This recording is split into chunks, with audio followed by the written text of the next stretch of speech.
Tell your daughters of this year how we woke needing coffee, but discovered instead cadavers strewn about our morning papers, waterlogged facsimiles of our sisters, spouses, small children.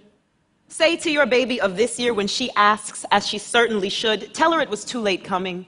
Admit, even in the year we leased freedom, we didn't own it outright. There were still laws for every way we used our privates while they pawed at the soft folds of us, grabbed with no concern for consent, no laws made for the men that enforced them. We were trained to dodge, to wait, to cower and cover, to wait, more still, wait. We were told to be silent. But speak to your girls of this wartime, a year preceded by a score of the same, so as in 2 decades before, we wiped our eyes, laced caskets with flags, evacuated the crime scene of the club, caterwauled in the street, laid our bodies on the concrete against the outlines of our fallen, cried, of course, we mattered, chanted for our disappeared. The women wept this year. They did. In the same year, we were ready. The year we lost our inhibition and moved with courageous abandon was also the year we stared down barrels, sang of cranes in skies, ducked and parried, caught gold in hijab, collected death threats, knew ourselves as patriots, said we're 35 now, time we settled down and found a running mate, made roadmaps for infant joy, shamed nothing but fear, called ourselves fat and meant, of course, impeccable. This year, we were women. Not brides or trinkets, not an off-brand gender, not a concession, but women.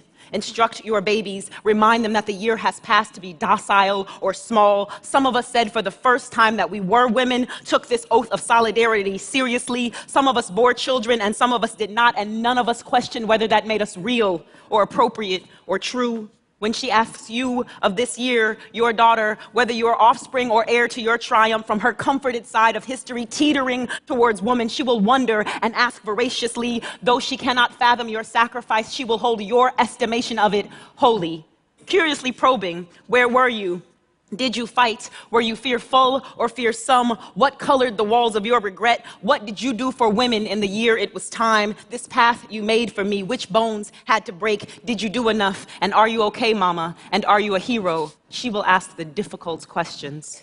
She will not care about the arc of your brow, the weight of your clutch. She will not ask of your mentions. Your daughter, for whom you have already carried so much, wants to know what you brought, what gift, what light did you keep from extinction? When they came for victims in the night, did you sleep through it or were you roused? What was the cost of staying woke? What, in the year we said time's up, what did you do with your privilege? Did you sup on others' squalor? Did you look away or directly into the flames? Did you know your skill or treat it like a liability? Were you fooled by the epithets of nasty or less than? Did you teach with an open heart or a clenched fist? Where were you? Tell her the truth. Make your life confirm it. Say, daughter, I stood there with the moment drawn on my face like a dagger and flung it back at itself, slicing space for you. Tell her the truth, how you lived in spite of crooked odds. Tell her you were brave and always, always in the company of courage, mostly the days when you just had yourself. Tell her she was born as you were, as your mothers before and the sisters beside them in the age of legends. Like always, tell her she was born just in time